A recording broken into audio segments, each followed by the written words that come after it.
Congress party ने अपने घोषणा पत्र में ये कहा था कि वो हर वर्ष 1 लाख युवाओं को रोजगार देंगे। अब सरकार को बने हुए 13 महीने बीत चुके हैं।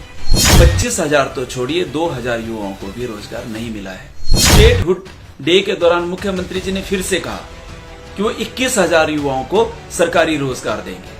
इसी को व्यवस्था परिवर्तन कहते हैं। रेवेन्यू डिपार्टमेंट से जो नायब तहसीलदार, जो कानूनगो, जो पटवारी रिटायर हो चुके हैं, उन्हें उसी डिपार्टमेंट में पुनः नियुक्ति दी जाएगी, यानी री एम्प्लॉयमेंट। मुख्यमंत्री जी, जिस प्रदेश के अंदर 10 लाख से अधिक युवा बेरोजगार हो, क्या वहां पर रिटायर्ड और टायर्ड कर्मचारियों को पुनः रोजगार देना वाजिब है? इससे ज्यादा शर्मनाक बात क्या हो सकती है कि हम लोग जेओई के जो टेस्ट है उसका रिजल्ट नहीं निकाल पा रहे हैं। कम से कम अपने शब्दों का तो मान रख लीजिए। वर्ष 2022 में जब हिमाचल प्रदेश में सत्ता परिवर्तन हुआ तो शासन की बागडोर संभालने के पश्चात मुख्यमंत्री ने यह कहा कि हम लोग हिमाचल प्रदेश में शासन नहीं बल्कि व्यवस्था परिवर्तन करने आए हैं। सुनकर बहुत अच्छा लगा। हर वर्ग उत्साहित था, विशेषकर युवा, क्योंकि कांग्रेस पार्टी ने अपने घोषणा पत्र में यह कहा था कि वो हर वर्ष 1 लाख युवाओं को रोजगार देंगे।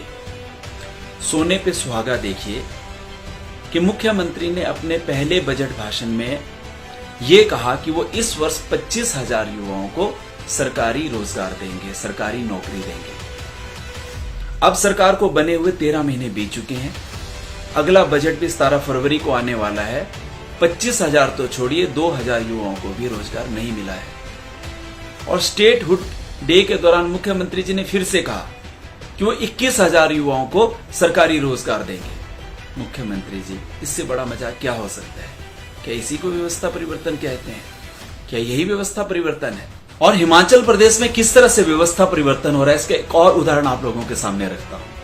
हिमाचल प्रदेश सरकार ने एक नई नोटिफिकेशन निकाली है जिसके तहत रेवेन्यू डिपार्टमेंट से जो नायब तहसीलदार, जो कानूनगो, जो पटवारी रिटायर हो चुके हैं, उन्हें उसी डिपार्टमेंट में पुनः नियुक्ति दी जाएगी, यानी री एम्प्लॉयमेंट।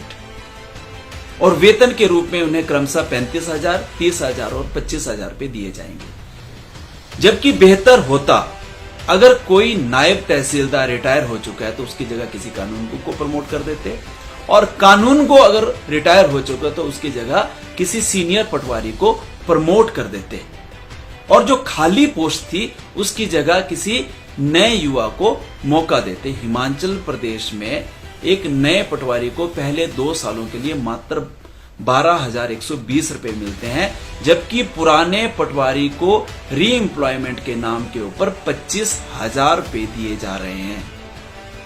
सरकार की इस व्यवस्था से जहां एक तरफ प्रदेश सरकार को चूना लगेगा, वहीं बेरोजगार युवाओं के साथ अन्याय भी होगा। मुख्यमंत्री जी, जिस प्रदेश के अंदर 10 लाख से अधिक युवा बेरोजगार हो, क्या वहां पर रिटायर्ड और टायर्ड कर्मचारियों को पुनः रोजगार देना वाजिब है?